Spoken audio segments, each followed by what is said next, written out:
Então, bom dia. Na aula passada, nós começamos a falar dos testamentos. E aí eu disse que os nossos testamentos, eles são divididos em dois grandes grupos.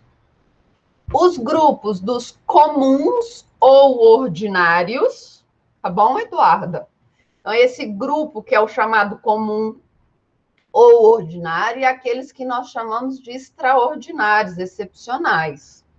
Dentro do grupo comum ou ordinário, nós vamos ter três. Testamento público, que é aquele feito em cartório, é aquele com maior rigor, que o tabelião, ele vai ler o testamento para a pessoa, é aquele testamento que todo mundo vai ter acesso, porque é um testamento público, ok?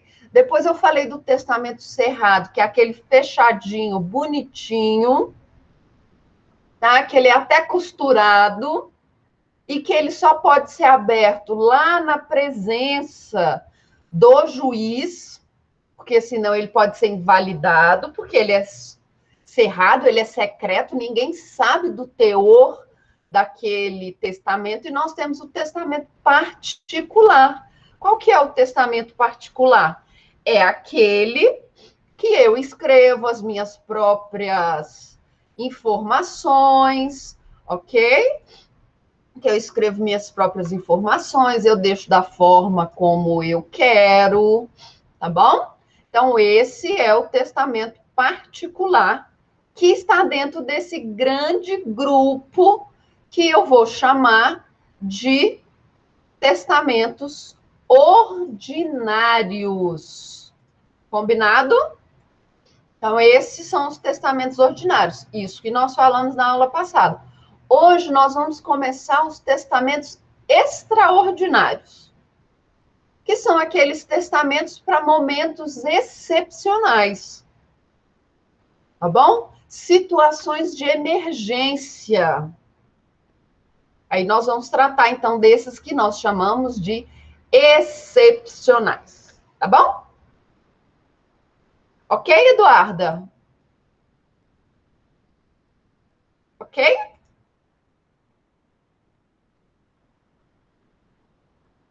Não respondeu? Acho que tá ok, não é? Então vamos lá, vamos começar. Ah, sim, é porque eles chamam comum, ordinário, tá?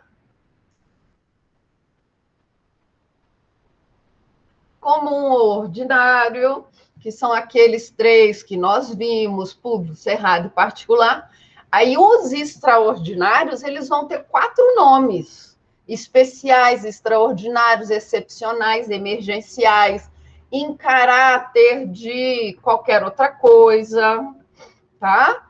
Então, os comuns ou ordinários são o público, cerrado e particular, e os especiais, extraordinários, especiais, excepcionais ou emergenciais, eles vão ser os marítimos, aeronáuticos e militar, tá bom?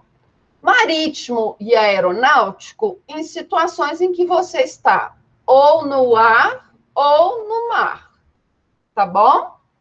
E militar em casos de guerra.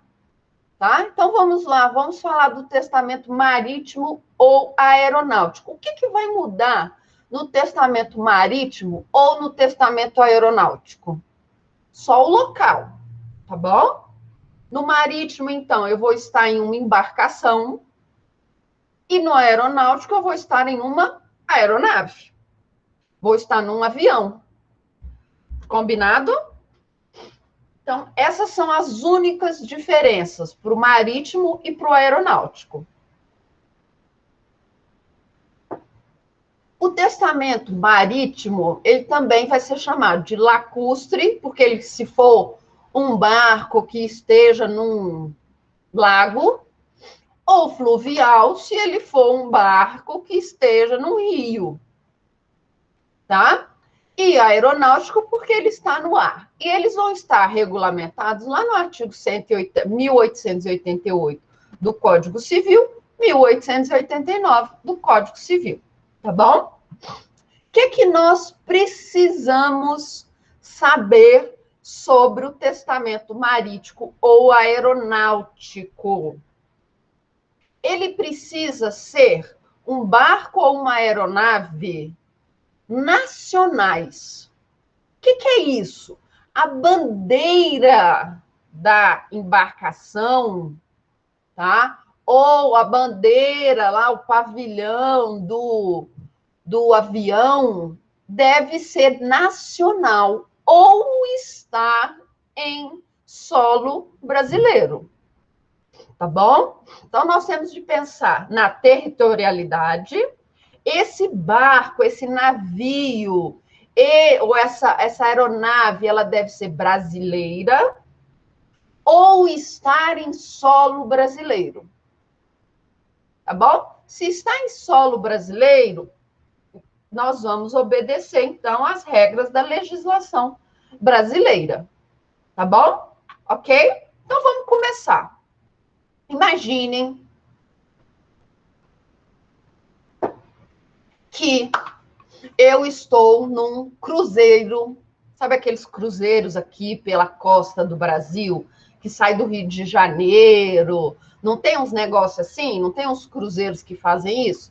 Você sai aqui do Rio de Janeiro, você sai de Santos e vai até o Chile. Tem um cruzeiro desse, que eu morro de vontade de fazer. Você sai lá de Santos e aí você desce, você passa na Patagônia e vai até o Chile.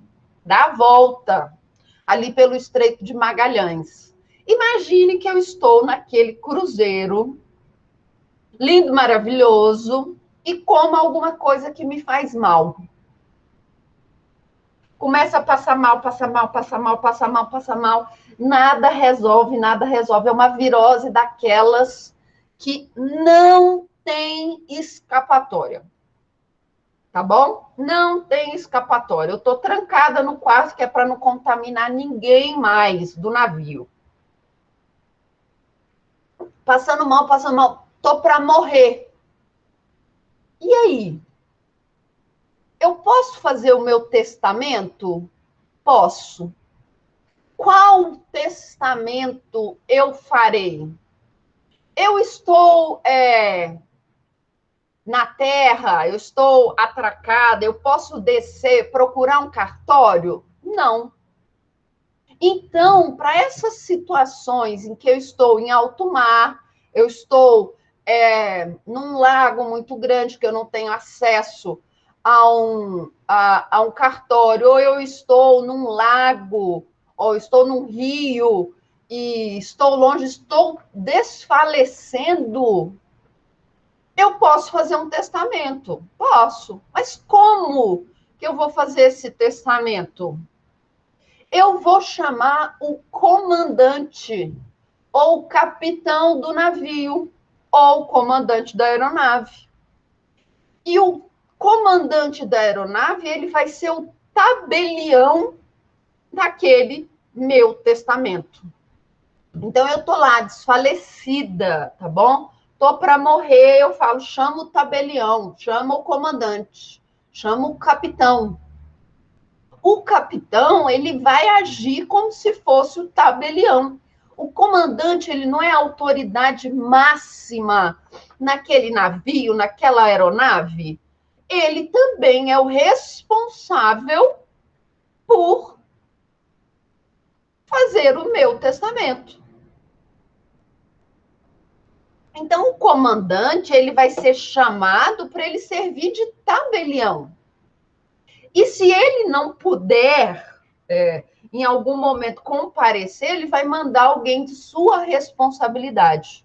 Então, imagina, eu estou lá no navio, passando mal, não tem como descer do navio, estamos lá em alto mar, tá tendo uma chuva daquelas, não tem como o navio parar, o navio está balançando de um lado e para o outro, e eu estou desfalecida. Quero fazer o meu testamento. Eu vou chamar o comandante. E é o comandante, ou a pessoa que ele designar, que vai anotar as minhas informações. Então, eu vou falar, comandante, olha, eu vou deixar Alexa, que eu ganhei, né? Agora, modernidade, para o meu colega, meu aluno Joel, eu deixo para ele Alexa, tá, Joel? É para nós nos acostumarmos com as coisas modernas da vida. Eu deixo a casa que não sei o que para tal pessoa, ok? Então, esse comandante ou essa pessoa que serve como tabelião vai tomar as minhas informações, então vai ficar responsável por fazer o meu testamento, ok? Então, aqui, quando nós estamos em situações de emergência, não é admitido testamento particular. Nós só vamos ter o testamento público, em que o comandante ele vai agir como tabelião, e o testamento cerrado. Então, eu posso entregar para o tabelião, aqui está, comandante, aqui estão as minhas últimas vontades. E aí o comandante vai perguntar, na presença de testemunhas, você tem certeza que essas são as suas disposições testamentárias? E eu vou falar, tenho. E então o comandante vai pegar o meu testamento e ele vai guardar o testamento até nós pudermos atracar. Então, quando eu estou no mar, ou quando eu estou na água, ou quando eu estou no ar, e numa situação excepcional, tá bom? Então, numa situação excepcional, eu estou lá de férias, estou cruzando o Atlântico, tenho um ataque cardíaco.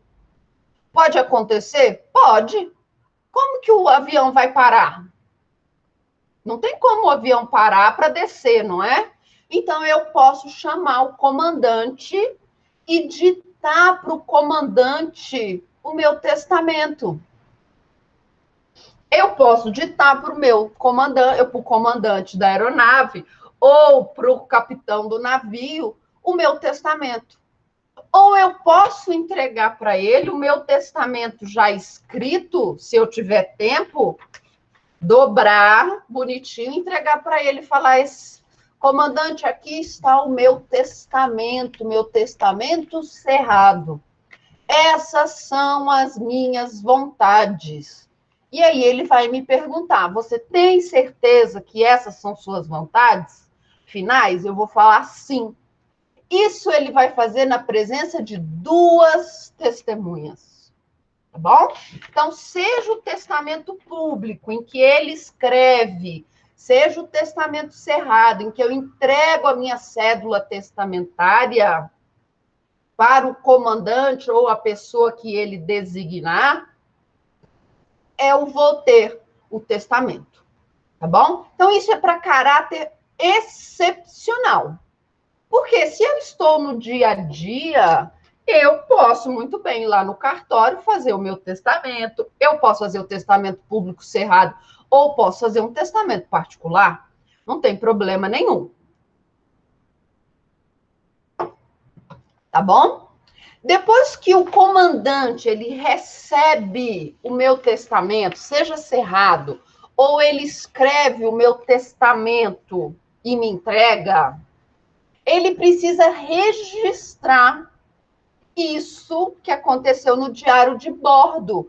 Então, ele vai lá no diário de bordo e vai colocar, olha, no dia 6 de abril, no voo ou no navio tal, com destino a tal lugar, pessoa de nome Caroline, convaleceu, se morreu de ataque cardíaco dentro da aeronave, e antes, porém, entregou-me cédula testamentária que foi assinada e que foi entregue na presença de duas testemunhas.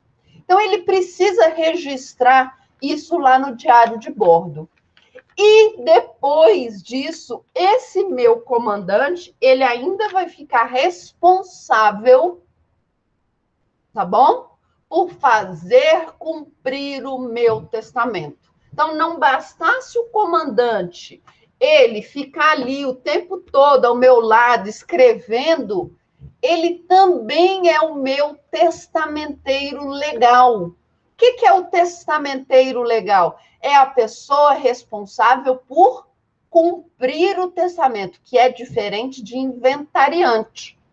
Nós vamos ver lá na frente que inventariante, ele vai representar o testamento, ele vai representar o espólio, ele vai representar a massa, ele vai administrar os bens. O testamenteiro, não. O testamenteiro vai observar se as disposições do testamento estão sendo cumpridas. Então, estou lá eu, seja na aeronave, seja no barco, navio, tá bom? Passei mal, estou ali convalescendo, morrendo. Eu posso chamar o comandante e fazer um testamento? Posso, tá bom?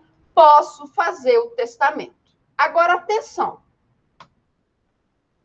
Esse testamento, ele vai valer por quanto tempo?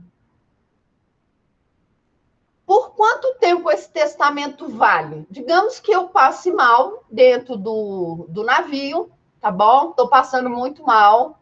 Estou ali com a virose daquelas, estou para morrer. O navio consegue atracar em Porto Alegre. E eu desço do navio. Sou desembarcada do navio, vou direto para um hospital. Quando eu estava lá no navio, eu chamei o comandante e fiz o meu testamento, não é? Fiz meu testamento para o comandante. Falei, comandante, olha só, essas aqui são as minhas disposições testamentárias. É assim que eu quero que os meus bens sejam distribuídos, no pós-vida, tá bom? É isso que eu quero. Beleza? Saí de ambulância direto para o hospital. Lá no hospital, eu faleci em decorrência dos problemas todos que eu tive, tá bom? Lá dentro do navio. Faleci. Qual é o testamento que vai valer? Esse testamento que eu fiz, não é qual testamento vai valer, não é? Esse testamento que eu fiz dentro do navio, ele tem validade? Tem, tá bom? Então, os meus herdeiros vão usar o testamento que eu fiz dentro da viagem, tá bom? Dentro do navio. Agora, imagina o seguinte, eu fiz o testamento, tá? O navio tá lá balançando para um lado, para o outro, para um lado, para o outro, para um lado, para o outro. Vomitei tudo que tinha para vomitar, tomei um sorinho. No outro dia, eu estou ótima. Não vou morrer mais. Tá? Não vou morrer mais. Estou ótima. Acabou a viagem, eu desembarquei. Esse meu testamento tem validade? Não. O testamento marítimo ou aeronáutico, ele é um testamento excepcional. Ele só tem validade se você, se a pessoa que fez o testamento falecer em decorrência daquele momento. Então, eu estou dentro do avião, tive um ataque cardíaco. Tá bom? Estou lá no ataque cardíaco, todo mundo lá tentando me ressuscitar, faleci dentro do avião. Meu testamento, esse testamento aeronáutico, ele tem validade. Agora, estou viva ainda, o avião conseguiu parar lá em Cabo Verde, tá? Sou tirada do avião e levada para o hospital, e lá no hospital eu faleço. Meu testamento tem validade? Tem. Agora, imagine a seguinte situação. Sou levada para o hospital lá em Cabo Verde, fico lá internada, entubada, não é? Recebendo lá respiração e melhoro e sobrevivo do ataque cardíaco. Estou sobrevivendo, então estou bem, estou ótima, já vou receber alta. E aí eu vou falar assim, eu penso o seguinte, já que eu estou aqui em Cabo Verde, né? Estou aqui em praia, Praia, no nome da capital do Cabo Verde, vou aproveitar e vou pegar uma prainha. Entro no mar e morro afogada. Meu testamento tem validade? Aquele testamento que eu fiz dentro da aeronave, naquele momento, que desastre, não é, Lauana? Aquele testamento que eu fiz dentro da aeronave, ele é um testamento válido, já que eu morri afogada? Não. Então, cuidado. O testamento excepcional ou emergencial, ele só vai ter validade se eu falecer das causas que me levaram, tá bom? A fazer o testamento. Então, digamos que é um desastre, né? Aqui nós vamos ver todo tipo de morte. Então, imagine que eu fui para Cabo Verde, estou lá. Tá? Estou lá tentando recuperar, peguei Covid. Eu melhorei do infarto. Tá? Melhorei do infarto, mas peguei Covid.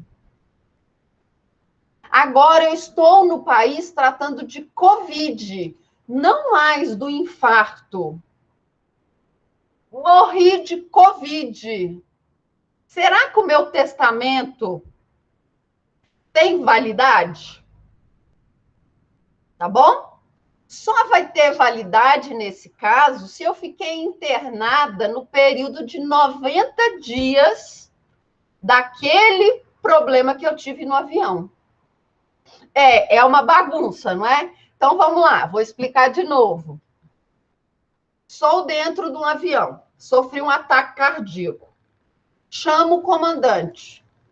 Comandante, estou aqui nos meus últimos momentos de vida. Como se tivesse tempo de falar isso, não é?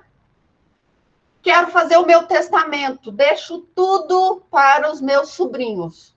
Deixei tudo para os meus sobrinhos. Então, o que isso significa? Se eu falar, deixo tudo para o meu sobrinho, o que eu entendo que eu deixei tudo? Toda aquela parte disponível dos meus bens, eu vou deixar para os meus sobrinhos, tá bom? Deixo tudo para os meus sobrinhos. Aí o comandante, não, tenha força, você vai sobreviver. Não sobrevivi. Qual é o testamento que eu vou utilizar? Este que eu fiz junto com o comandante dentro do avião, tá bom? O comandante consegue pousar numa ilha que tem um hospital. Eu desembarco do avião, tá bom? Desembarquei, entrei direto na ambulância, fui para o hospital. Cheguei lá no hospital, não teve jeito, faleci. Esse testamento que eu fiz dentro da aeronave tem validade. Agora, cheguei lá no hospital, quando eu estava melhorando, peguei uma outra doença dentro do hospital, peguei uma infecção hospitalar. Acontece muito. Não sobrevivi dessa infecção hospitalar. Meu testamento só vai ter validade se essa infecção hospitalar que eu peguei lá no hospital e o tempo que eu vivi com essa doença não for superior a 90 dias. Agora, imaginem, não, eu melhorei, inclusive da infecção hospitalar. Melhorei, tá? Tô lá naquela ilha, já que eu tô aqui, não é? Vou subir uma montanha ali, fazer uma escalada, adoro esportes radicais. Tropeço, caio e faleço. O testamento não tem mais validade. Porque aquele testamento que eu fiz lá dentro da aeronave, ou que eu faço no mar, lá dentro do barco, ele só vai ter validade se eu falecer das consequências daquele surto que eu tive, daquele problema que eu tive no momento em que eu estava fazendo o testamento, ou em decorrência daquela situação. Então, esse testamento é um testamento excepcional. Cuidado com ele, tá? Ele não costuma cair muito, mas cai em prova. Mas ele é um testamento excepcional. Tá bom?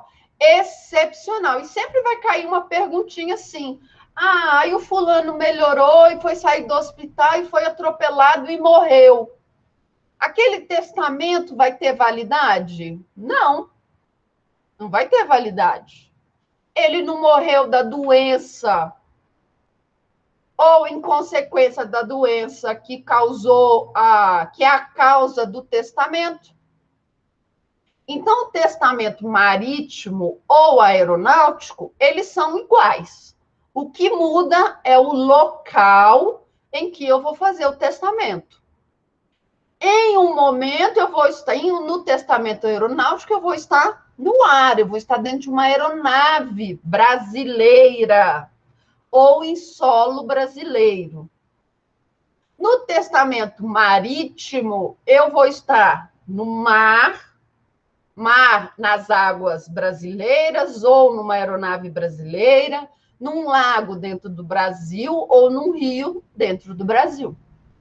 Mas a regra é a mesma. O comandante ou uma pessoa designada pelo comandante vai escrever o meu testamento e assinar junto com duas testemunhas, ou vai receber o meu testamento cerrado na presença de duas testemunhas. E essa pessoa que serve como escrivã, ela vai ser a responsável posteriormente para ver se as minhas disposições testamentárias estão sendo cumpridas. A única atenção, então, ao testamento marítimo ou aeronáutico é com relação à caducidade. O testamento, ele tem validade se eu morrer durante a viagem. Então, eu estou lá dentro do avião, passei mal, faleci, morri. Ou se eu morrer fora da viagem, mas em decorrência daquele episódio, então eu saí do avião, consegui pousar, a ambulância me pegou, me levou direto para um hospital, no hospital eu faleci. Meu testamento que eu fiz junto com o comandante tem validade. Agora, se eu já melhorei, se eu já estou ótima, já não tenho mais nada, estou passeando, tá? Se eu estou passeando, aquele meu testamento perde a validade. Tá bom? Então, lembre-se, o testamento marítimo ou aeronáutico, ele é um testamento excepcional. Alguma dúvida com relação a esse testamento? Alguma dúvida? Não? Pode acontecer? Pode. Pode acontecer. Vai que a pessoa está lá viajando de avião e tem um ataque cardíaco, não é? Pode acontecer? Pode. Então, para esses casos, a legislação regula a vontade, ok? E o testamento militar? Então, vamos lá. Testamento aeronáutico e o testamento marítimo, ele vale tanto para embarcações civis quanto militares, mas não em tempo de guerra. Então, deixa eu voltar aqui. Imaginem que a Marinha do Brasil esteja fazendo lá, trabalhando, não é? Está lá trabalhando, bonitinho,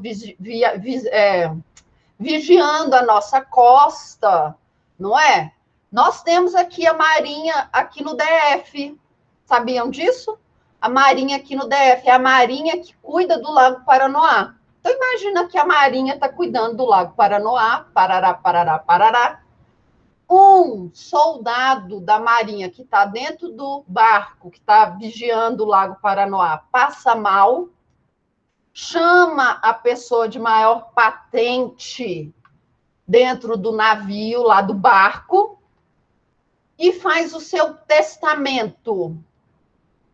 Aquele testamento é um testamento marítimo, é um testamento lacustre, porque ele é um testamento que foi feito dentro de um lago. Ah, professora, mas não era na Marinha? Ok, mas nós estamos em guerra. Aquele barco lá que estava no Lago Paranoá fazendo a patrulha, estava em guerra? Não. Ele estava fazendo trabalho normal. Não é o trabalho do dia a dia, cuidar e vigiar o Lago Paranoá? Não é assim? É. Então, nós vamos ter um testamento lacustre. Aí o soldado vai chamar a pessoa de maior patente dentro do barco e vai falar: olha, eu estou falecendo, eu quero deixar todos os meus bens para os meus sobrinhos. Aí a pessoa de maior patente vai anotar: fulano de tal, passou mal no barco, ele quer deixar todos os bens para os seus sobrinhos. Então, quer dizer que todos os bens disponíveis, aquela parte que nós sabemos que é possível de ser partilhada, aqueles 50% vão todos para os sobrinhos dele. Aquilo ali é um testamento lacustre. Nós não estamos em guerra. É o trabalho do dia a dia, seja do militar, seja do civil. Imagina que o nosso soldado do exército, ele está fazendo um exercício. Ele está lá, né, pintando o... Sacanagem, né? Pintando o meio-fio. Sacanagem, se é sacanagem, eu sei, é sacanagem com o soldado. Mas o soldado está lá pintando meio-fio embaixo daquele sol de lascar. Ele passa mal. Poxa, professora, mas ele é militar. Não tem problema. Tá? Não tem problema. Então, ainda que seja pessoa das forças armadas, tá? Ainda que seja pessoa das forças armadas, se é no ar ou é na água, esse exemplo aí do pintando calçada não deu muito certo, né? Mas imagina que ele está pintando barco, né? Ele está pintando barco. Seja, então, na água, seja no ar, seja militar ou civil, se nós não estamos em guerra, vai valer, então, o testamento marítimo ou aeronáutico, tá bom? Agora, imagine que nós estejamos em guerra. A modalidade do testamento militar, ele vai valer exclusivamente para pessoal das Forças Armadas e pessoal civil convocado pelas Forças Armadas. Então, imagine o seguinte: eu sou civil, não sou militar. Brasil entra em guerra com a Venezuela. Não, mentira, entra em guerra com os Estados Unidos, não é? Que é o Brasil tá doido para entrar em guerra com os Estados Unidos. Entra em guerra com os Estados Unidos e eu sou convocada. Para quê? Sei lá, para trabalhar na área de cozinha, fazer comida para os militares. Se eu precisar fazer um testamento, meu testamento vai ser o testamento militar. Por quê? Porque ainda que eu seja civil, eu estou a serviço das Forças Armadas num momento de guerra. Então, o testamento militar, ele também é um testamento excepcional. Ele também é um testamento para momentos extraordinários. Nós raramente estamos em guerra. Então, esse testamento militar, ele vai valer exclusivamente para pessoal das Forças Armadas ou civis convocados pelas Forças Armadas. Ok? Então, pessoal militar, seja da aeronáutica, seja da marinha, seja do exército, ou civil que esteja convocado para o período de guerra. Qual que é a regra? Tá? Então, se nós estiver na regra principal, está em guerra, tá? Está em guerra dentro ou fora do Brasil. Em situação de sítio ou não. Tá bom? Então, estamos em guerra, estamos invadindo os Estados Unidos. Vamos lá, dia da invasão da Flórida, tá bom? Dia da invasão da Flórida, tá lá o Hércules do Brasil subindo, não é? E vamos todo mundo pular de paraquedas na Flórida. Pá!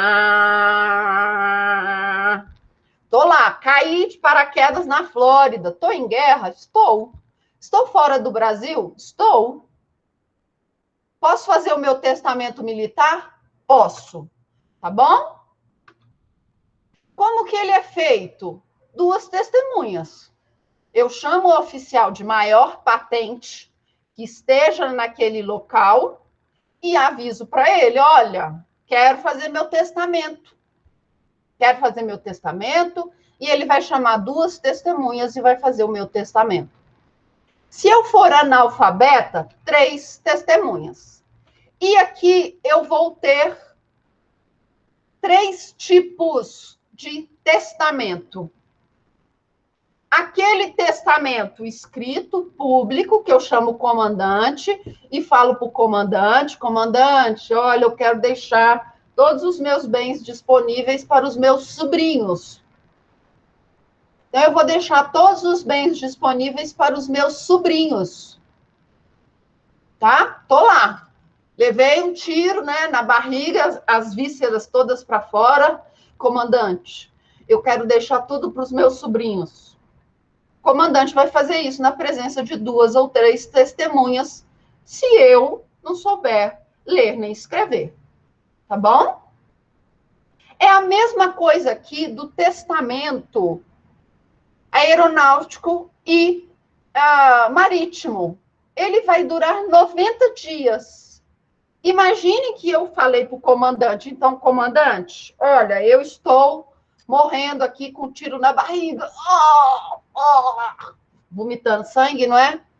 Quero deixar tudo para o meu sobrinho. Aí ele anota, deixa tudo para o meu sobrinho. Só tem tempo de eu lá e assinar meu nome, não é? Assinei. Sou levada para o hospital de campanha. Lá eles costuram tudo e eu sobrevivo. Tá bom? Sobrevivi. Voltei para o Brasil. Meu testamento que eu fiz junto lá da guerra tem validade? Não. Não tem mais validade. Por quê? Porque eu não morri naquela guerra. Eu não morri. Eu não faleci naquele momento. Então, o testamento público, ele tem o prazo de 90 dias. Nós vamos obedecer aquelas mesmas situações do testamento marítimo e do testamento aeronáutico. Já o testamento cerrado, aquele que eu entrego o testamento e falo para o comandante, comandante, essa aqui é a minha cédula testamentária, essa aqui são as minhas últimas vontades. Esse testamento, ainda que eu tenha entregado durante uma campanha, ele não caduca, tá bom? Ele não caduca. Eu posso sobreviver, viver mais 50 anos. O que vai valer aquele testamento que eu fiz. E aqui, no caso da guerra, nós vamos ter o testamento oral ou nuncupativo, tá? O que é esse testamento oral? Vocês já assistiram Resgate do Soldado Ryan? Claro, não é? Não, professor, é um filme muito velho. Quando eu nasci, o filme já tinha sido lançado, aí eu não assisti. Né? Vocês jovens. Eu assisti aquele filme 3 vezes no cinema.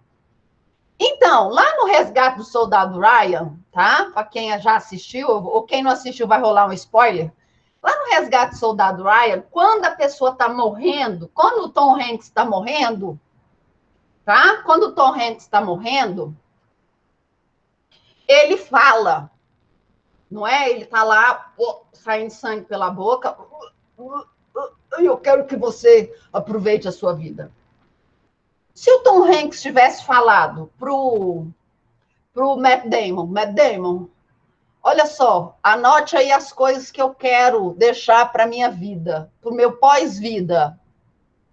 E ele começar a listar os bens que ele quer deixar. Olha, eu quero deixar o meu livro de memórias para o meu sobrinho.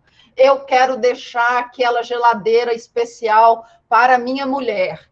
Eu quero deixar a fazenda extra que eu tenho para fulano de tal. Aquilo ali é um testamento oral. Aquilo não é uma guerra? É, estava todo mundo em guerra. Eu não estou falando ali nos meus últimos minutos do que eu quero fazer em vida. Tem alguém para falar, espera aí, Tom Hanks, espera, deixa eu pegar um papel que eu vou anotar e aí você vai assinar, eu vou chamar 2 testemunhas para assinar também. Vocês acham que dá tempo? Não, às vezes não dá tempo.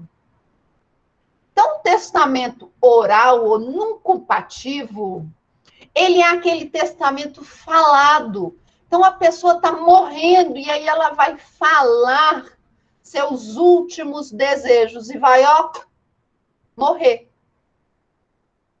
Aquele testamento também tem validade. Mas só tem validade porque ele acontece em momento de guerra. Eu não tenho como chamar o comandante para o comandante escrever as disposições, não dá tempo para a pessoa que está morrendo escrever as suas disposições também, entregar para o comandante. Então, nós fazemos isso de forma oral. Oral. Eu falo, então, aquilo que eu quero deixar. E as pessoas que estão ao meu redor, no momento da minha morte, são as minhas testemunhas. Então, aqui na guerra, então, quando nós estivermos em guerra, nós vamos ter 3 formas de testamento. Testamento público, que eu chamo o capitão e o capitão escreve, tá bom? Ele escreve as suas disposições. Eu tenho o testamento cerrado, que eu escrevo as minhas disposições e entrego para o comandante. E aí o comandante, lá nas anotações dele, vai colocar que ele recebeu o testamento cerrado do fulano de tal, tá bom? Em guerra, então que o testamento está com ele, que são as disposições da última vontade, ou eu vou ter o testamento nuncupativo, aquele que eu falo, tá? Eu tô lá morrendo, teve uma bomba, explodiu, pum.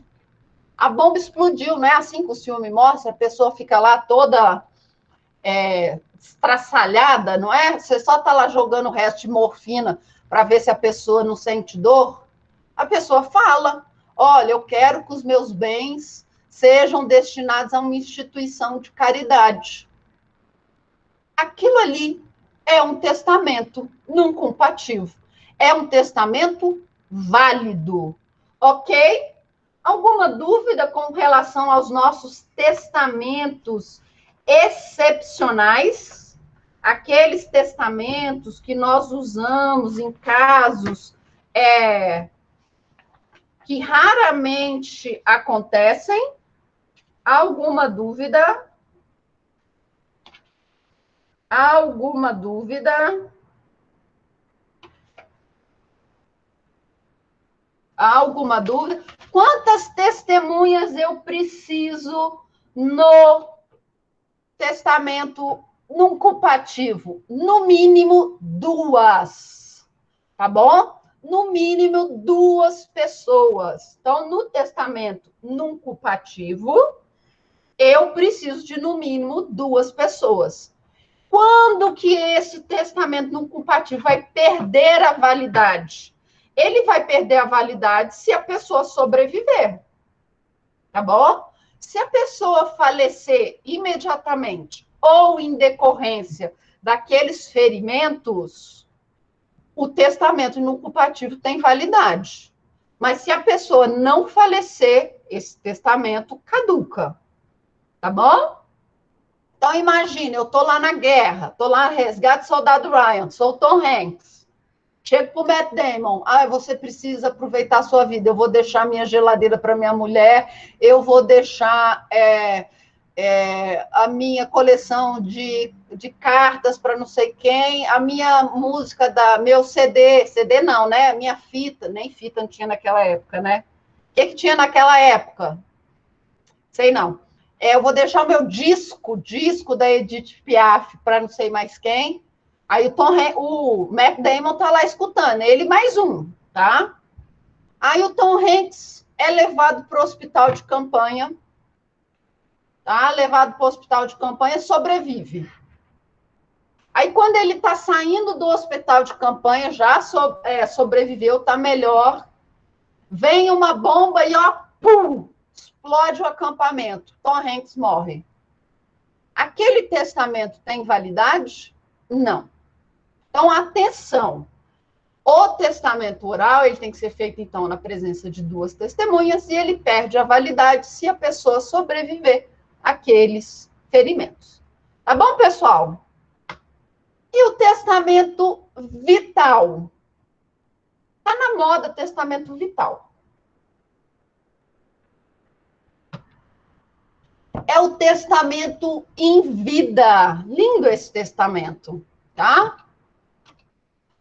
Testamento em vida. O que é esse testamento? Imaginem que eu tenha uma doença terminal. Ou eu tenho uma doença incurável. E eu coloco as formas como eu quero morrer.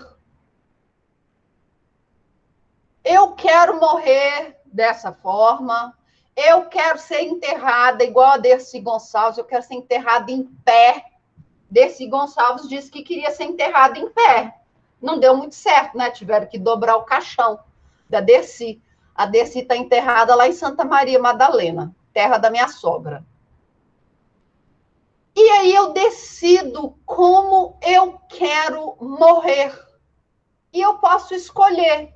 Olha, eu quero que seja realizada a eutanásia, tá?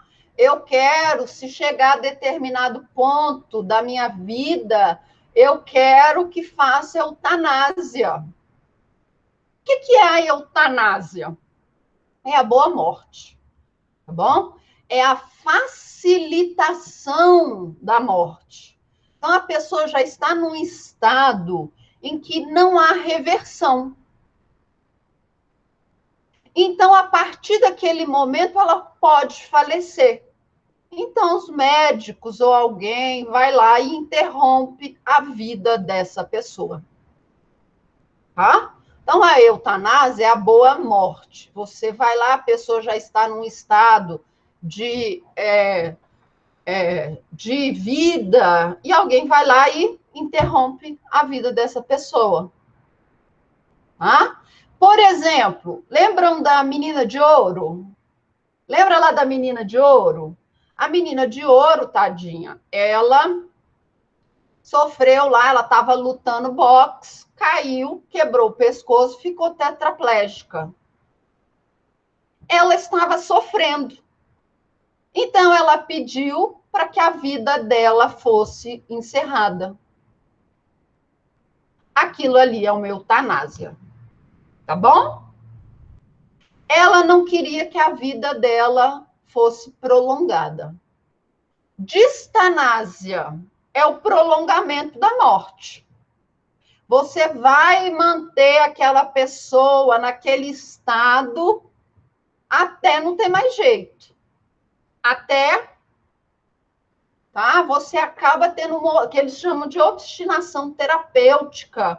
Não tem solução mais. A pessoa já faleceu, mas a família não deixa encerrar, os médicos não querem encerrar. Então, você está prolongando o sofrimento daquele paciente. Às vezes ele já teve morte cerebral, mas você continua prolongando a vida do paciente. E a ortotanásia é quando a pessoa morre, tá? Morreu. Eu não prolongo, eu não antecipo, tá? Eu não deixo a pessoa sofrer, ela simplesmente faleceu. Morte cerebral, desligam os aparelhos, a pessoa para de respirar. Tá bom? Então, o que é o testamento vital? É uma forma que eu estabeleço como eu quero morrer, como eu quero ser enterrado. Isso é um testamento de forma clara, como nós vimos no testamento comum ordinário, ou nos testamentos excepcionais? Não. Ainda que esse testamento vital seja uma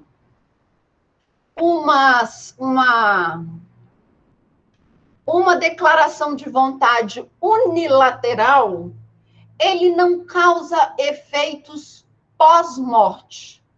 Na verdade, ele causa efeitos para a morte. Tá bom? Quando você diz a forma como você quer falecer, se você tem uma doença incurável, ou já está em fase terminal, se você diz como você quer morrer, você faz esse testamento, ou você diz como você quer ser enterrada, isso não está gerando efeitos patrimoniais pós-morte. Isso está, o testamento vital está dispondo sobre a sua morte.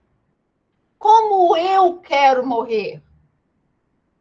Tá bom? Então, cuidado, tem muita gente falando em testamento vital, mas o nome testamento em si não é um testamento da forma como nós temos visto lá naquele conceito da Maria Helena Diniz, que testamento é um negócio jurídico unilateral, gratuito, tá? Que gera efeitos pós-morte, não, revogável.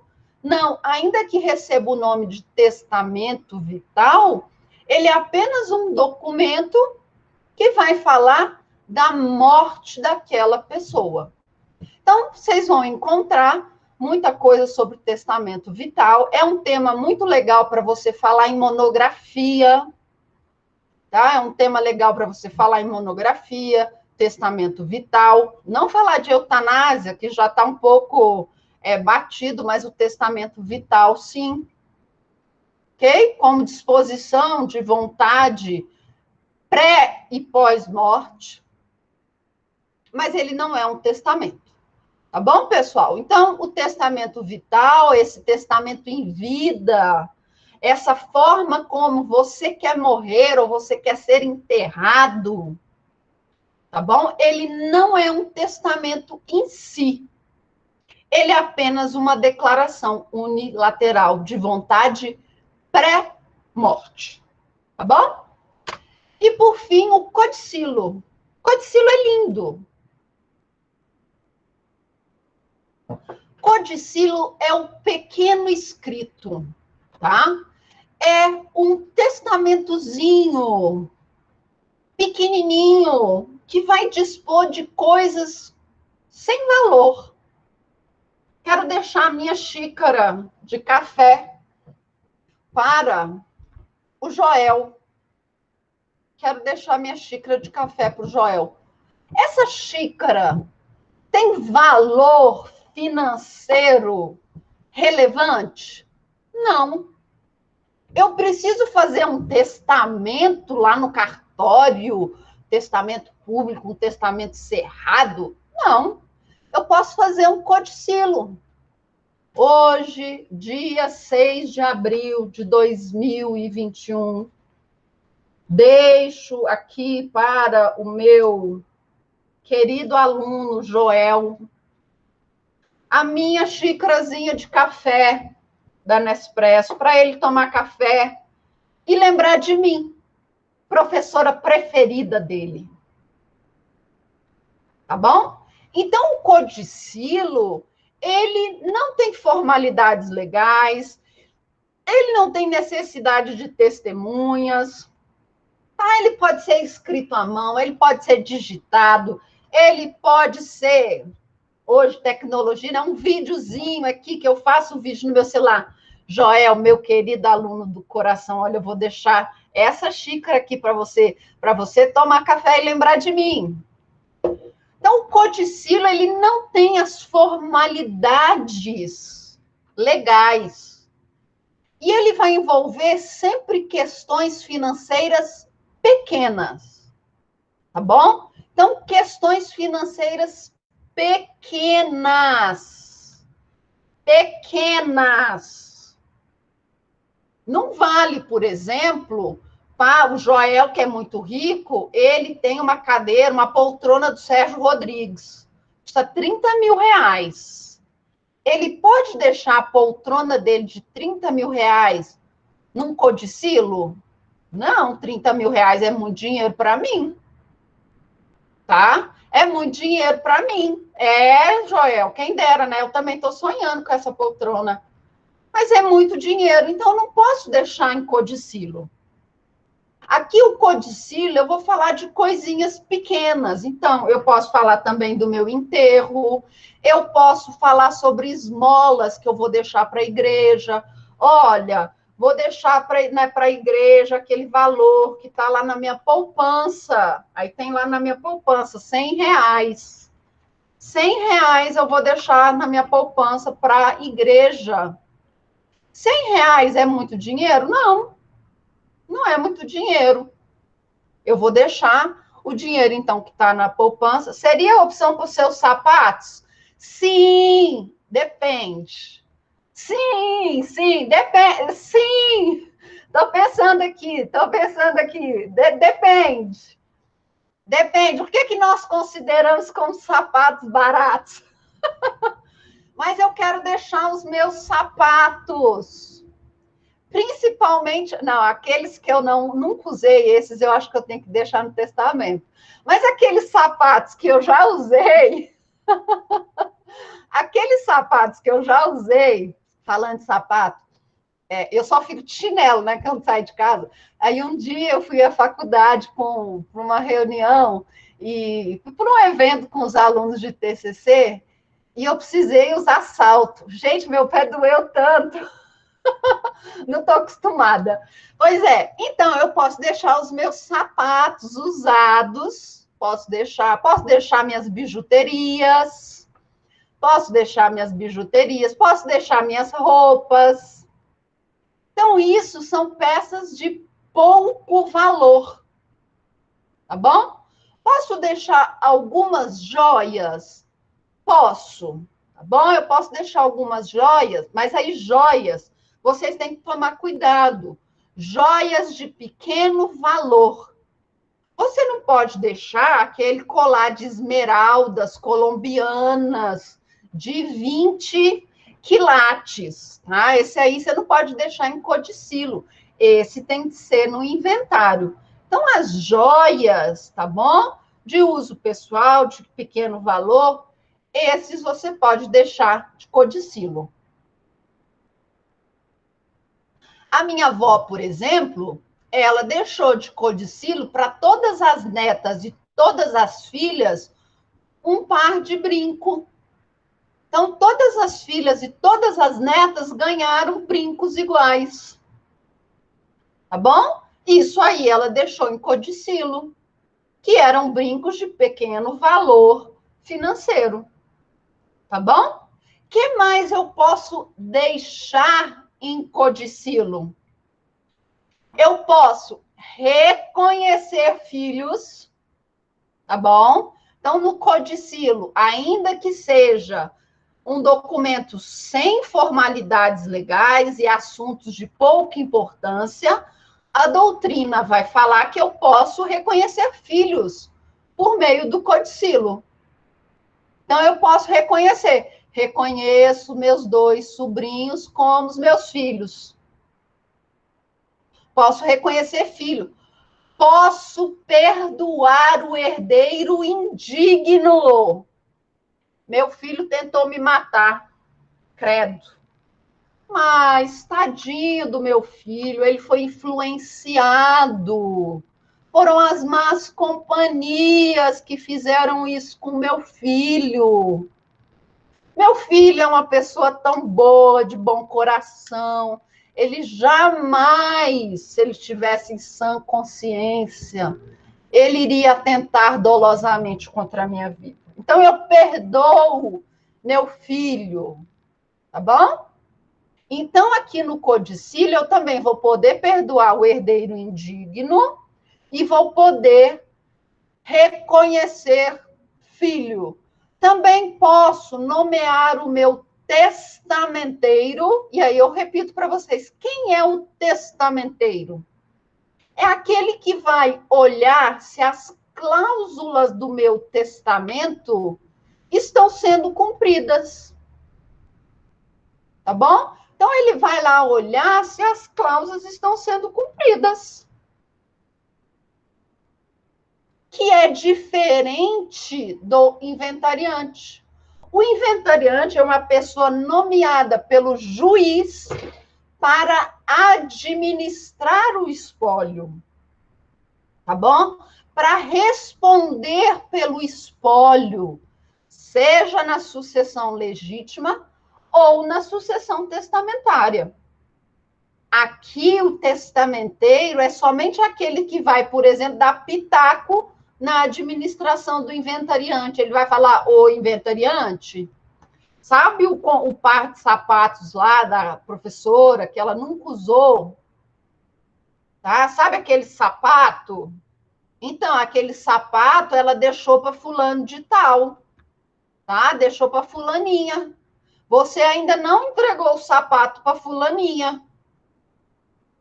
Você precisa entregar.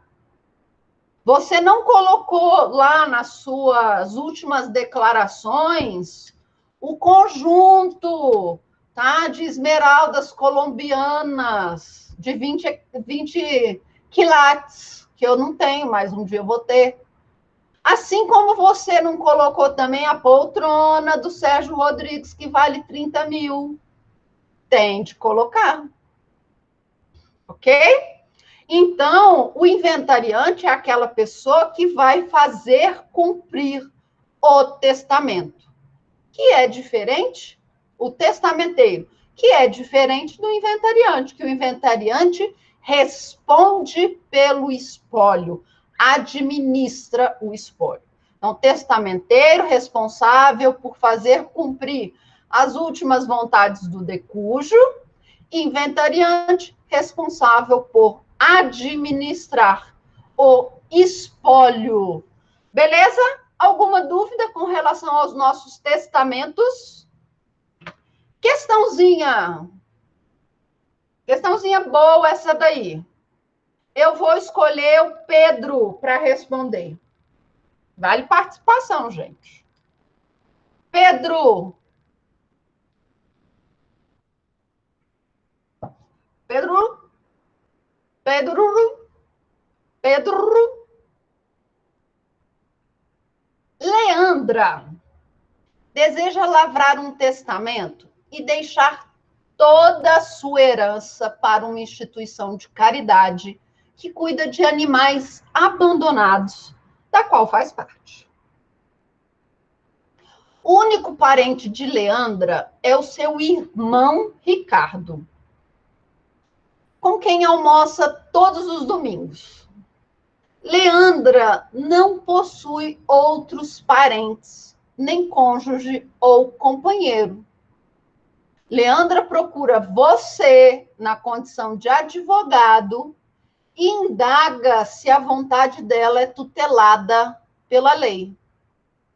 Diante da indagação de Leandra, assinale a afirmativa correta. Digamos que Leandra tenha um patrimônio de 100.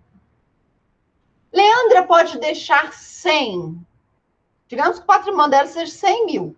Leandra pode deixar 100 mil para uma instituição de caridade? Leandra pode deixar 100 mil para a instituição de caridade? E aí? Não? Por que não, Tainara? Boa, Tainara. Por que não? Por que não? Leandra tem 100 mil. Ela pode deixar 100 mil para uma instituição de caridade? O que eu falei para vocês? O irmão dela não entra como herdeiro, não, professora? Ótimo, vamos lá. O irmão da Leandra é herdeiro necessário? O irmão da Leandra é herdeiro necessário? Não. Ele é herdeiro facultativo. Aquela regra que nós temos de separar metade e proteger a legítima, ela é exclusiva para herdeiros necessários. Quem são os herdeiros necessários? Descendentes, ascendentes e cônjuge. Então, o irmão é herdeiro facultativo. Se ele é herdeiro facultativo, eu não sou obrigada a deixar os meus bens para esse herdeiro. Então, vamos lá. Imagine aqui, no caso, a Leandra só tem o seu irmão. Ela pode deixar, então, 100 para uma instituição de caridade? Pode. Pode. Agora, imagine que a Leandra tivesse um companheiro. Leandra poderia deixar 100 para a instituição de caridade? Não, porque o companheiro é herdeiro necessário. E aí, obrigatoriamente, nós vamos separar uma parcela dos bens da Leandra para esse companheiro, que é o que nós chamamos de legítima. Então, cuidado aqui. Isso você vai encontrar muito desse tipo de questão envolvendo o testamento, para saber se aquela pessoa que é parente da Leandra é herdeiro necessário ou herdeiro facultativo. No caso da questão 1, Ricardo é irmão de Leandra. Então, a Leandra pode deixar todo sua herança, todos os seus bens exclusivamente para a instituição de caridade. Por quê? Porque o irmão não entra na proteção da legítima. Então, resposta, letra A. Segunda questão. Lúcio, viúvo, tendo como únicos parentes um sobrinho Paulo e um tio Fernando, fez um testamento de acordo com todas as formalidades legais e deixou toda a sua herança para Carlos, que tinha uma filha chamada Juliana. Paramos aqui. O Lúcio, os únicos parentes do Lúcio são Paulo e Fernando. Um é sobrinho, o outro é tio. Lúcio tem um patrimônio de 100. Ele pode deixar todos os seus bens para Carlos? Vamos lá. O Lúcio, ele só tem 2 parentes, o Paulo e o Fernando. Ele tem 100. Ele pode deixar toda a sua herança para Carlos? Pode. Por quê? Porque Paulo e Fernando são herdeiros facultativos. Tá? Vamos continuar. O herdeiro instituído no ato de última vontade morreu antes do testador. Então, Carlos morreu antes de Lúcio. Morto Lúcio, foi aberta a sucessão. Quem vai ficar com os bens de Lúcio? Vamos lá. Vamos ler com calma, de novo. O Lúcio tem 2 parentes, um sobrinho e um tio. São herdeiros facultativos, então ele pode deixar todos os bens para o Carlos, amigo dele. O Carlos tem uma filha, Juliana. Só que o Carlos morreu antes do Lúcio. Morto Lúcio, quem vai receber a herança do Lúcio? Eu deixei tudo para Carlos. Carlos morreu antes de mim. E agora? Paulo. Como assim, professora? Paulo? Paulo. O que acontece na sucessão testamentária? Eu não deixei os meus bens para uma pessoa X? Deixei. Eu posso deixar meus bens na situação hipotética? Posso deixar para essa pessoa X? Posso. Mas se essa pessoa X falece antes de mim, não existe representação por estirpe na sucessão testamentária. A não ser que eu estabeleça. Mas Lúcio não estabeleceu. Então, ainda que no momento em que a cláusula feita tinha validade, ela perdeu eficácia quando Carlos morreu. Porque nós não temos representação por estirpe na sucessão testamentária. Por quê? Porque o Carlos, ele é o destinatário dos bens. Tá bom? Agora, se o Lúcio tivesse falado, olha, deixo minha herança para Carlos e seus herdeiros, ou deixo minha herança para Carlos, e em caso de falecimento de Carlos, ou Carlos não queira aquele bem, eu deixo para sua filha Juliana, tudo bem. Mas Lúcio não fez isso. Lúcio deixou em seu testamento, os bens exclusivos para Carlos. Quando Carlos faleceu, aquela cláusula do testamento perdeu eficácia. E agora, quem é herdeiro de Paulo?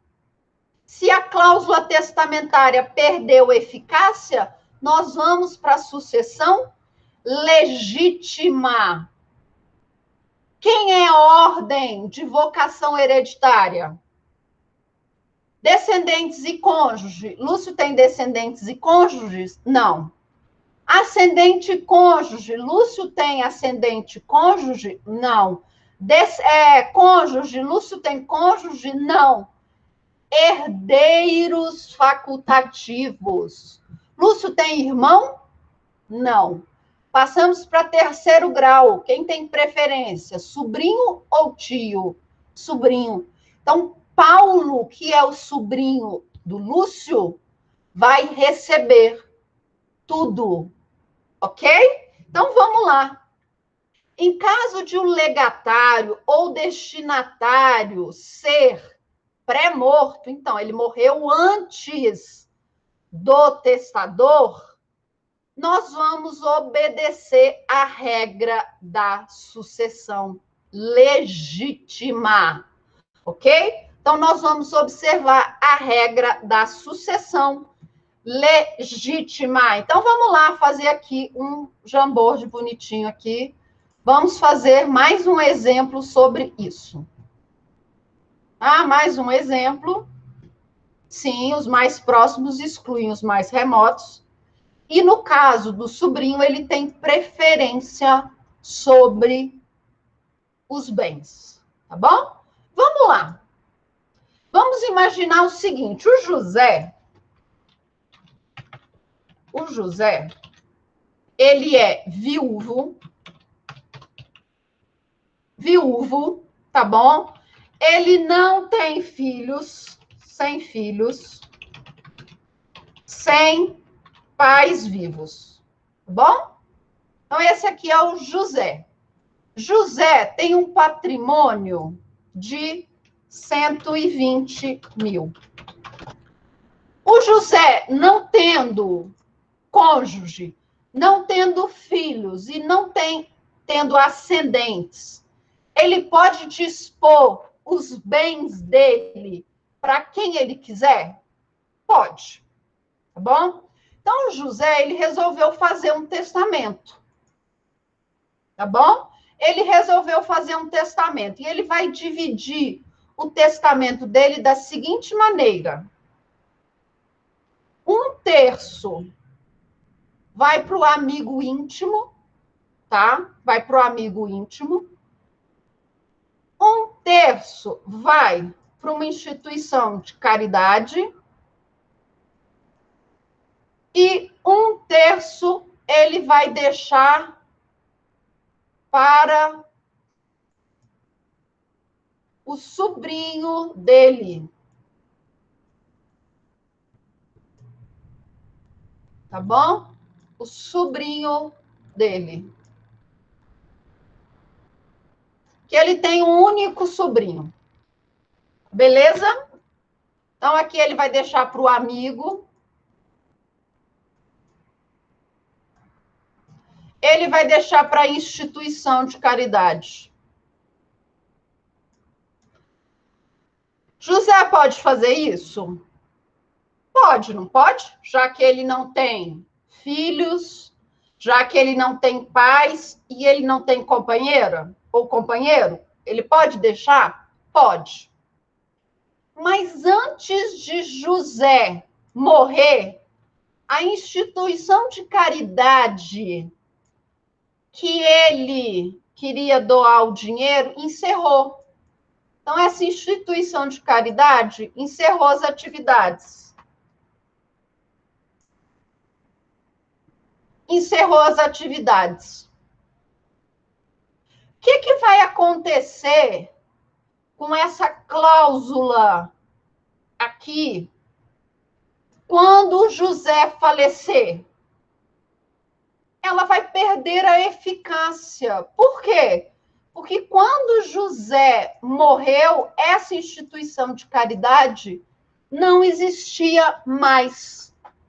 Então, essa parcela dos bens do José, elas vão obedecer às regras da sucessão legítima.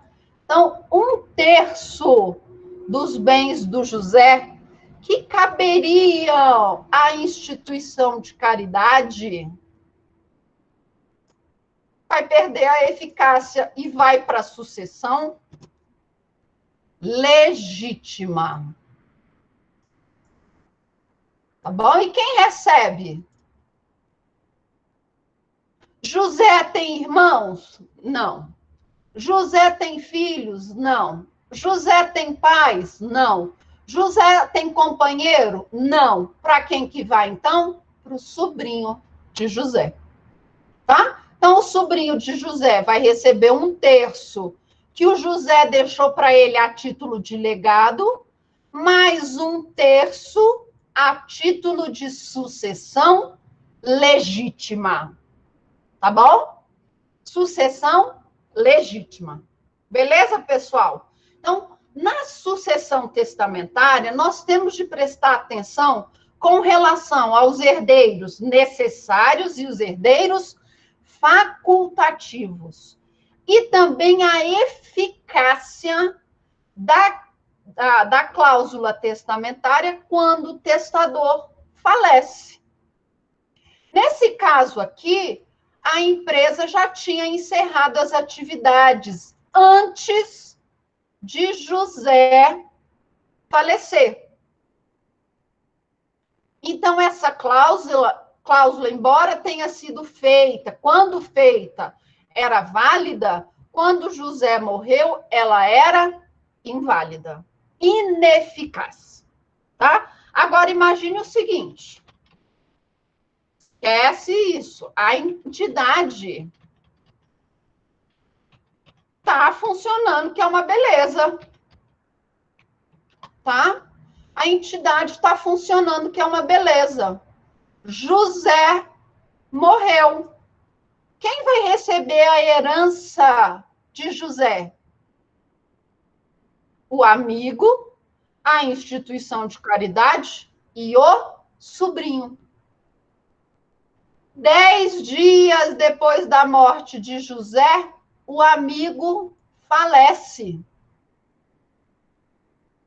O amigo ficou muito sentido da morte de José. Acontece isso, não acontece? Grandes amores, quando um morre, o outro morre. Não é assim? Morre de tristeza. O amigo do José, então, faleceu. Quem vai receber a herança do amigo do José? Os seus descendentes. Uai, professora, mas por quê? Ué, quando José morreu, o amigo não estava vivo? Então, essa cláusula é eficaz. O fato de a pessoa morrer posteriormente não torna a cláusula ineficaz. Essa herança aqui do José vai integrar a herança que o amigo dele vai deixar para os seus descendentes. Então, cuidado. Quando que a cláusula testamentária é ineficaz? Quando ela perde a validade. Então, naquele caso do exercício, o amigo do José tinha morrido antes do José.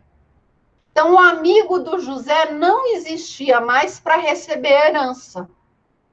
Neste caso, o amigo estava vivo quando José morreu. Estava vivo. Ele é legatário de José? É. Ele é destinatário da herança de José? É. Se ele morre depois de José, os seus herdeiros vão receber a parte que ele caberia na sucessão de José. Ok, pessoal? Entenderam a diferença? Aqui, quem morre primeiro, quem morre depois? Sim? Quem morre primeiro, quem morre depois? Entenderam? Ficou claro? Então, se o amigo, ou a instituição, ou o sobrinho não existem no momento do falecimento de José, esses bens voltam para a sucessão legítima. Agora, se o amigo, sobrinho ou instituição morrem depois do José, nós vamos observar a sucessão deste ente, dessa pessoa. Ok? Alguma dúvida até agora? Podemos continuar? Podemos continuar? Então, vamos lá.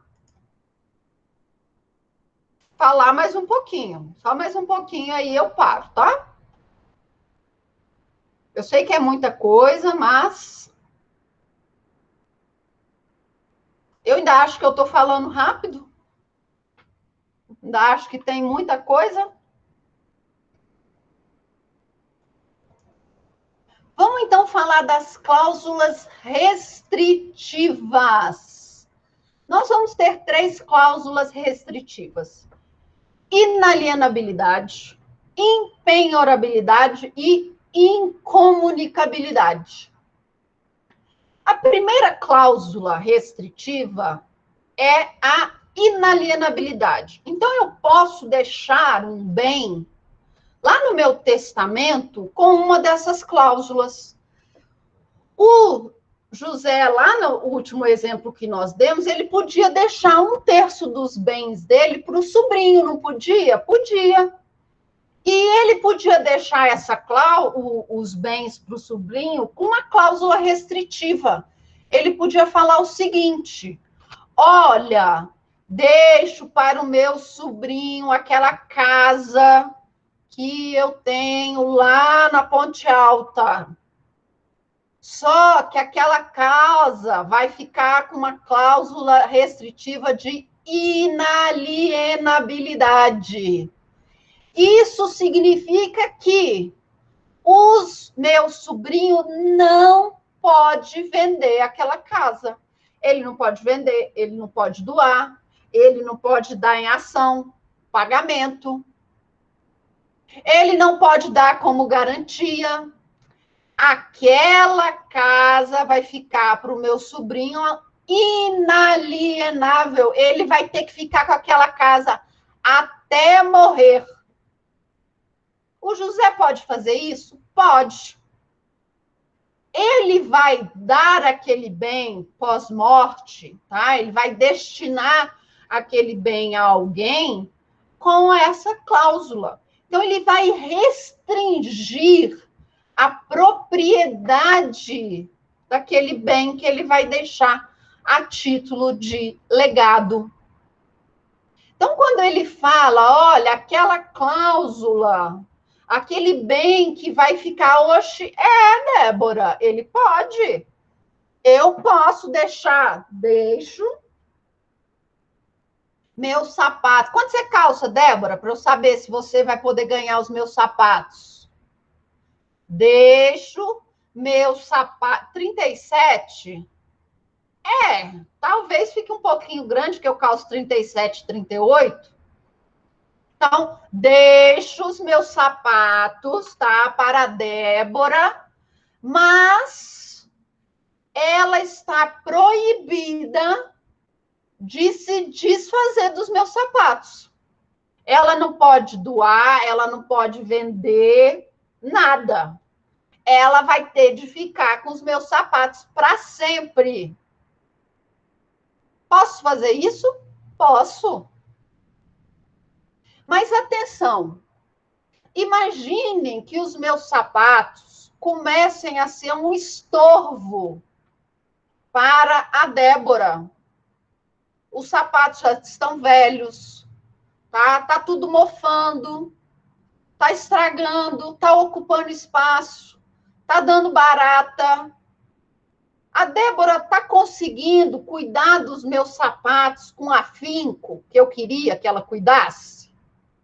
Não.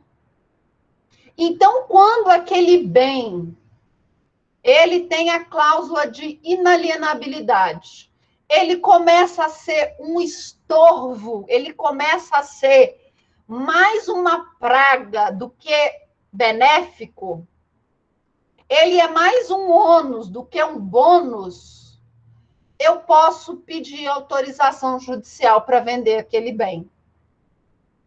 Então, aqui, na sucessão testamentária, lá nas minhas cláusulas testamentárias, eu posso estabelecer cláusulas restritivas, que são 3: inalienabilidade, incomunicabilidade e impenhorabilidade.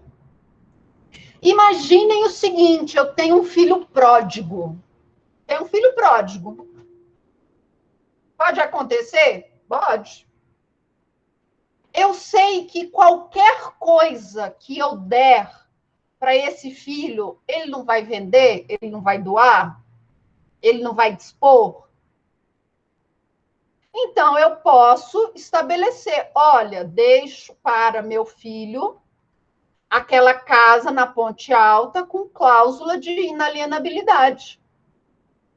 Ou seja, ele não vai poder vender aquele bem. A não ser, claro, que aquela casa comece a dar mais prejuízo do que lucro. Imagine, eu deixei para o meu filho uma casa que está caindo aos pedaços.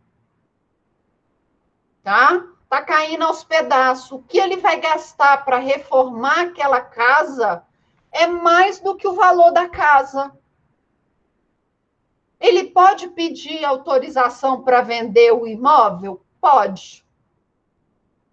Mas não, a casa está arrumadinha, bonita, a casa tem piscina, tem churrasqueira, tem área de lazer, tá? A casa está alugada, R$2.000 por mês o aluguel, ok? Está lá na imobiliária cuidando direitinho do imóvel, R$2.000 todo mês, lá na conta do meu filho. Só bônus, não é? só bônus. Ele pode pedir para vender? Não. Porque a nossa cláusula, ela é restrita, ela vai restringir o poder, o direito de liberdade sobre aquele bem. Mais uma vez, propriedade não é um direito absoluto. Eu, quando vou deixar para alguém testamento, eu posso estabelecer essa cláusula restritiva. Vou deixar para o meu aluno Joel a minha poltrona mole do Sérgio Rodrigues. Tá bom, não tá, Joel? Com a cláusula de inalienabilidade. Joel, você vai ganhar a poltrona, você vai ficar com a poltrona, mas você nunca mais vai poder vender essa poltrona. Essa poltrona vai ficar lá na sua sala para você ver TV o resto da sua vida. Tá bom? Cláusula de inalienabilidade. É permitido o uso capião, desses bens? Então, imagine que eu deixei para o meu filho pródigo a casa, tá bom? A casa lá na Ponte Alta. Só que ele não tá nem aí para essa casa, tá? Tá nem aí para essa casa, não colocou na imobiliária, ele não cuida, ele não tá alugando nada. Aí uma pessoa vai lá e invade a minha casa, agora a casa do meu filho, e começa a morar naquela casa. Daqui 10 anos, mais ou menos, o meu filho lembra da casa. Ah, eu tenho uma casa lá na Ponte Alta. Deixa eu ir lá ver aquela casa. Chega lá, já tem a família instalada, vivendo, morando, já fizeram reforma na casa. É admitido a uso capião? Aquela casa agora pertence ao meu filho? Não. Por quê? Porque a uso capião é uma das formas de obtenção originária da propriedade. Embora aquela casa esteja sob cláusula de inalienabilidade, não existe cláusula sob uso capião. Tá bom? Então, se ele não está nem aí para casa, alguém vai lá e invade, ele não tira, aquela pessoa está adquirindo a propriedade originária daquele bem.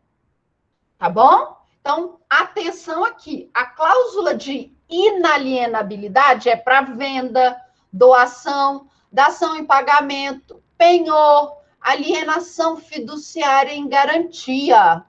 Não vale para uso capião. Ok? Quais são as nossas modalidades de inalienabilidade? Quais são as nossas modalidades? A primeira é a inalienabilidade absoluta. Você não pode vender, você não pode doar para nada nem para ninguém. Tá bom, Joel? Eu vou deixar para você a poltrona. Tá? Inalienabilidade absoluta. Você não pode doar, você não pode vender, você não pode penhorar, você não pode dar em alienação fiduciária em garantia para nada e para ninguém. Você não pode vender para ninguém. Tá bom? Agora, se eu deixo com uma inalienabilidade relativa, eu falo o seguinte: olha, Joel, você não pode vender. Mas se você resolver vender, você só pode vender para Isabela, para Lauana ou para Débora. Então, eu estou permitindo a venda desse bem, mas determinando as pessoas que podem comprar aquele bem. Então, eu tenho a casa lá na Ponte Alta. Meu filho pródigo. Eu sei que na primeira oportunidade ele vai vender a casa. Não é assim? Pródigo não é assim?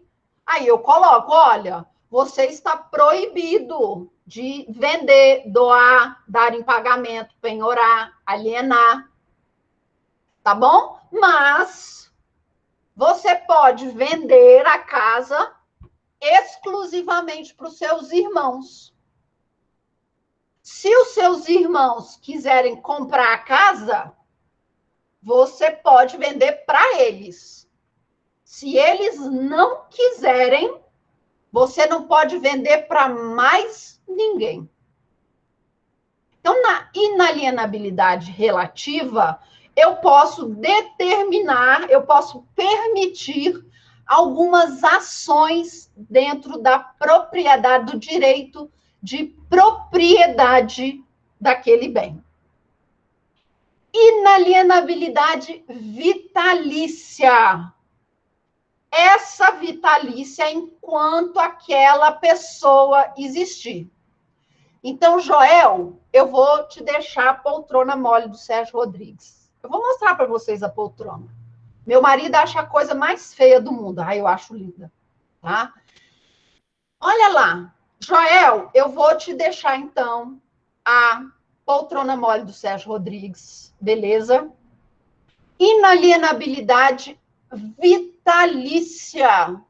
Então, enquanto você viver, você não pode vender, você não pode doar, você não pode penhorar, você não pode dar em pagamento, você não pode fazer alienação fiduciária em garantia dessa poltrona. É feia, mas deve ser confortável. Isabela, você falou que é feia? Tá bom? Mas depois que o Joel passar dessa para uma melhor, os filhos dele vão poder fazer o que eles quiserem com... Sem problema, Isabela, sem problema. Vão poder... Lauana, é feia mesmo, olhei aqui no Google. Não é não, gente, é linda. Tá? Então, depois que o Joel falecer, os filhos dele vão poder fazer o que eles quiserem com a poltrona. A mesma coisa vai valer para a casa na Ponte Alta. Vou deixar a casa na Ponte Alta para o meu filho pródigo com inalienabilidade vitalícia. Significa que enquanto meu filho pródigo viver, ele não pode vender aquela casa. Depois que ele morrer, aí os herdeiros dele podem fazer o que quiserem. Que é o oposto da inalienabilidade perpétua.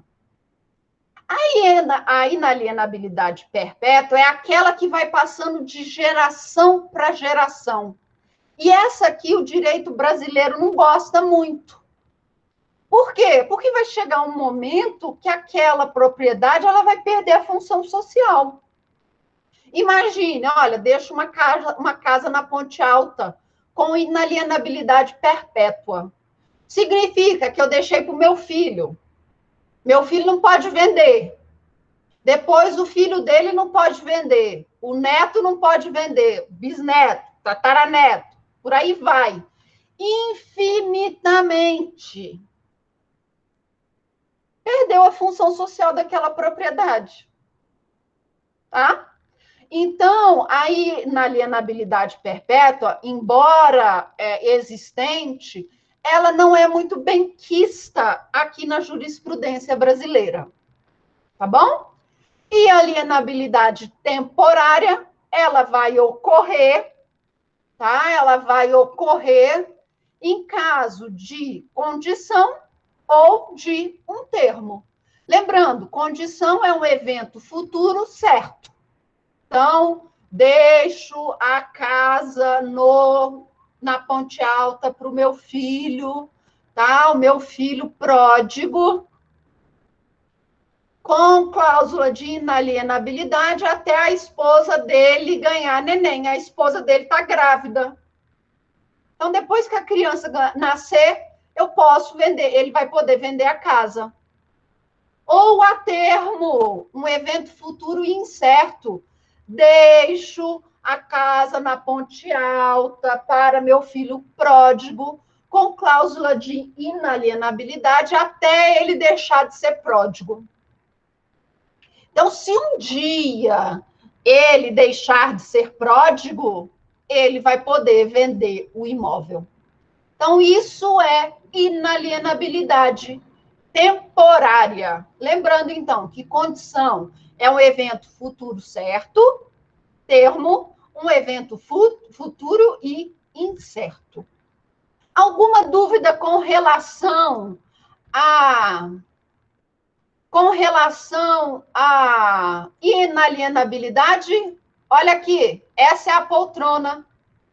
Olha como ela é linda, meu Deus do céu, e ela é gostosa. Eu vou sentar aqui, eu vou ler, vou pôr o pé aqui em cima um dia, e eu vou ler até, e aqui dá até para dormir. Meu marido vai adorar jogar videogame, misericórdia! Meu marido vai adorar jogar videogame sentada nessa cadeira. É feia demais! Ah, gente! Joel, você quer?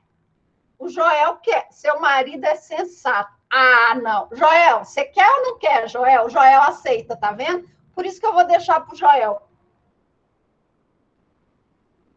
O Joel sabe apreciar uma obra de arte do mobiliário brasileiro.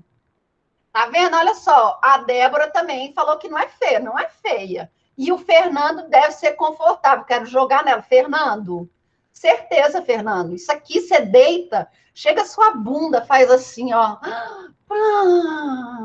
Sua dor nas costas acaba. Você fica assim, eu tô no paraíso. Deve dar uma fogueira boa. Ô, Gilson! Afe Maria! Afe Maria! Eu aguento, né? Eu aguento. Pois é, isso aqui é o sonho que eu tenho aqui em casa, 30 mil. Um dia eu chego lá. Um dia eu vou ter dinheiro sobrando para comprar uma cadeira de 30 mil. Tá bom? Então vamos continuar nas nossas. Aí, Gilson, é boa, ela é boa. Realmente, tem gente que acha ela feia. Mas tem gente que gosta, né? Gosto é gosto. Dá para comprar um carro. Exato, dá para comprar um carro, Laana. Dá. É o preço de um carro.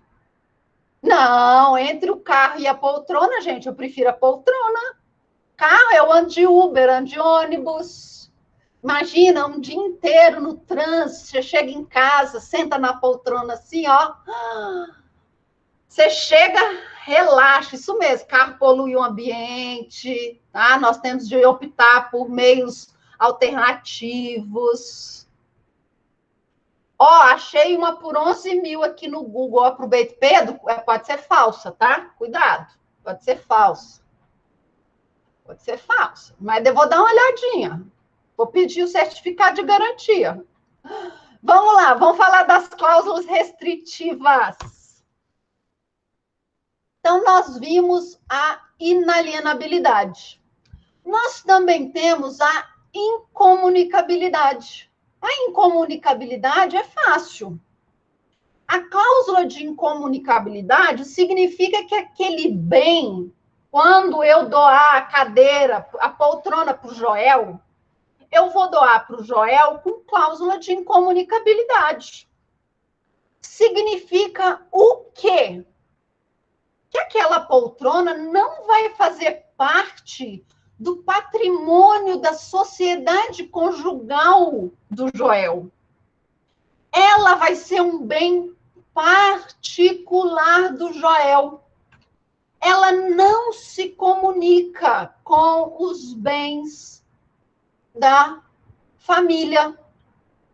Então, lembra que nós falamos, realmente, Isabela, ela é conforto só. Olha só, lembra que eu falei para vocês dos regimes de bens? Lembra que eu disse que na união, na comunhão parcial e no regime de comunhão universal de bens, quando nós temos a dissolução da sociedade conjugal, tá? Os bens vão ser partilhados, porque aquela sociedade vai se desfazer e nós vamos dividir os bens da sociedade conjugal igualmente para os cônjuges. Então, eu vou falar lá, vai a parte para o marido, vai a parte para a esposa. Não vimos isso? Na cláusula de incomunicabilidade, o bem não comunica. O bem vai ser do Joel. O bem não vai ser da sociedade conjugal. Eu deixo a casa na Ponte Alta para o meu filho que é pródigo. Deixo com cláusula de incomunicabilidade. Significa que aquele bem, aquela casa, ela é exclusiva do meu filho. Não é da sociedade conjugal. Tá? Não é da sociedade conjugal, é do meu filho. Agora, se eu não coloco a cláusula de incomunicabilidade, o que é esse bem? Esse bem é do casal. É bem da sociedade conjugal. Meu sogro ganha na Mega Sena. Uhul! Mega Sena da virada, aqueles 167 milhões, tá? Aqueles 167 milhões era do meu sogro. Ok? Logo depois ele falece. E ele deixa para o meu marido, a título de legado, além daquilo que já estava lá na legítima, ele deixa 10 milhões para o meu marido. Não colocou cláusula nenhuma. Aqueles 10 milhões são só do meu marido? Meu marido está aqui falando que é. Não, não é. Aqueles 10 milhões são da sociedade conjugal. Tá bom? Porque casado no regime de comunhão parcial de bens. E se fosse casado no regime de separação de bens? Seria só dele, bem particular. Tá bom? Então, a cláusula de incomunicabilidade ela vai ocorrer perdi aqui. Lá nas cláusulas testamentárias, eu vou poder colocar a cláusula de incomunicabilidade. Então, aquele legado, aquele bem que eu vou deixar para alguém, ele não vai comunicar na sociedade conjugal. Ainda que aquele regime de casamento seja o da comunhão universal de bens. Aquele bem, ele é um bem particular, ok? Alguma dúvida com relação à incomunicabilidade? Lembrem, a incomunicabilidade é o bem particular. Ele é exclusivo da pessoa destinatária do bem, tá bom? E a última cláusula é a da impenhorabilidade. Meu filho é pródigo, tá? Meu filho é pródigo, eu sei que ele não tem salvação mais, já pedi a Deus, já fiz novena, já fiz missa, já fiz tudo, já levei ao médico, não tem jeito, meu filho é pródigo. Ele vende tudo o que ele tem, tá bom? Ele vive com dívidas. Então, eu vou deixar a casa para ele, lá na Ponte Alta, eu vou deixar a cláusula com inalienabilidade, então ele não vai poder vender a casa. Eu vou deixar a casa com incomunicabilidade, então não importa se ele casar com alguém, seja no regime de comunhão universal de bens ou no regime de separação de bens, aquele bem vai ficar só para ele. E não bastasse, eu vou deixar aquele bem com uma cláusula de impenhorabilidade. O que isso significa? Aquele bem, ele não vai estar sujeito à penhora judicial. Aquele bem, ele não vai integrar a responsabilidade patrimonial do meu filho. Então, se o meu filho fizer uma dívida no banco, por exemplo, o banco não vai poder penhorar esse imóvel, tá bom? Então, esse imóvel, ele não poderá ser penhorado, tá? Mas tem exceções, ok? Então, vamos lá. O meu filho fez uma dívida no banco. O banco pode penhorar a casa lá na Ponte Alta? Não, não pode. Mas, imagine que eu deixei dívidas. Eu deixei uma dívida no banco. O banco pode penhorar aquele imóvel? Pode. Se eu deixei dívidas, o banco pode penhorar o imóvel que eu deixei para o meu filho. Porque nós vimos, ou vamos ver ainda, que as dívidas que eu deixo precisam ser pagas com os bens que eu deixo. Então, digamos que eu tenho uma dívida de 100 mil lá no banco. O banco pode penhorar a casa na Ponte Alta? Pode. Pode penhorar. Porque a dívida é minha. A dívida não é do meu filho. Agora, a dívida no banco é do meu filho. O banco pode penhorar a casa? Não. Outra situação é a dívida do próprio imóvel. IPTU, dívida condominial. Atenção! A dívida condominial é a dívida do próprio imóvel. Tá bom? A dívida condominial, a taxa condominial recai sobre o imóvel, assim como o IPTU. Então, se eu deixo de pagar a taxa condominial, o condomínio pode mandar penhorar o meu imóvel? Pode. Eu estou com um monte de penhora de imóvel aí já para leilão, de condomínio que eu advogo. Por quê? Porque a pessoa não paga o condomínio, a pessoa não paga o condomínio, então a dívida recai sobre o imóvel. A mesma coisa é o IPTU. Deixou de pagar o IPTU, a dívida recai sobre o imóvel.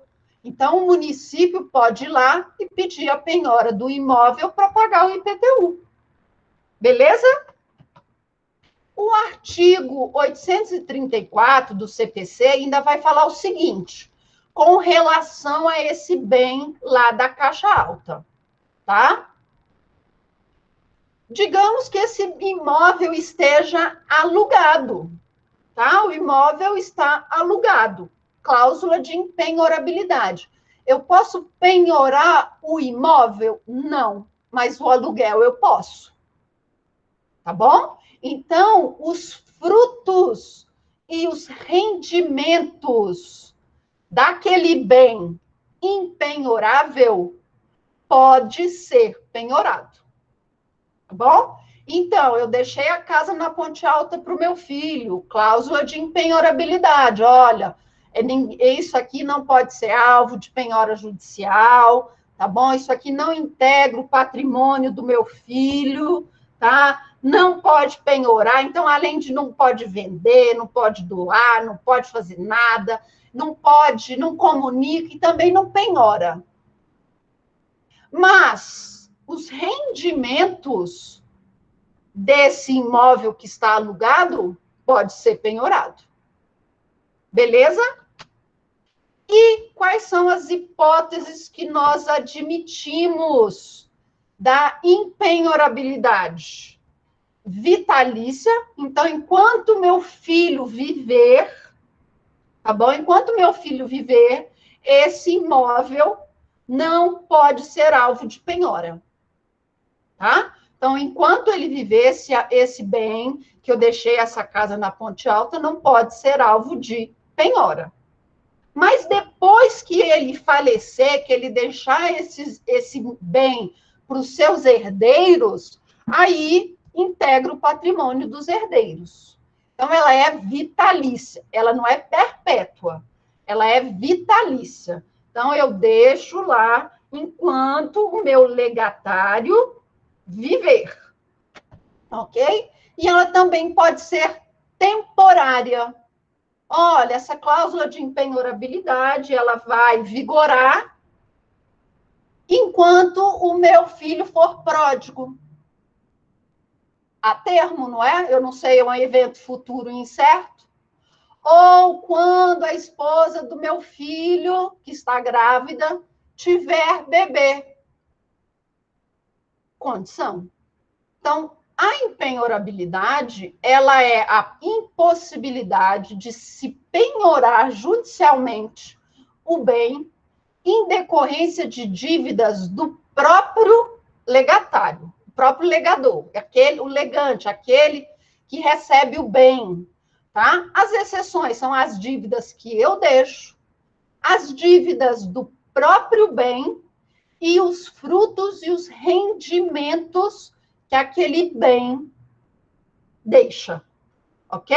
E aí nós vamos ter as hipóteses, a vitalícia enquanto o legatário viver ou temporária, com condição ou a termo.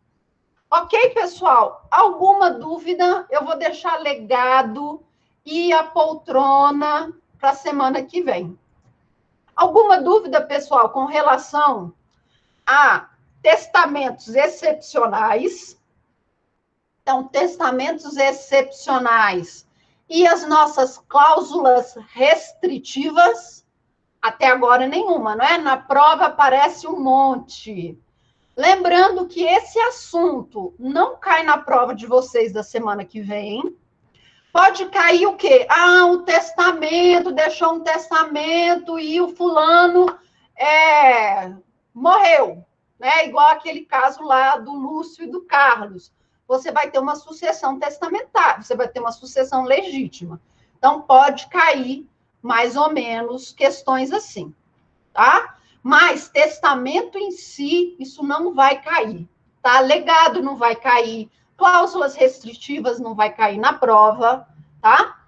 Lembrando, então, que a prova é semana que vem, eu estarei aqui no horário da nossa prova, aqui na nossa sala de aula virtual, naquele link que todo mundo já tem, tá? Para casos de problemas, não é de dúvidas, ok? Em caso de algum problema, eu estarei aqui para resolver os problemas. Combinado?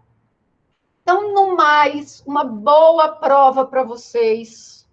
Estudem. Não é difícil, tá? Não é difícil, é uma matéria legal. Nós vamos ter tempo aí de sobra para fazer depois exercícios de testamento, corrigir, fazer umas atividades. Então, eu estou querendo passar um trabalho, tá? Eu estou querendo passar um trabalho, mas eu acho que vocês estão bem cheios, não é?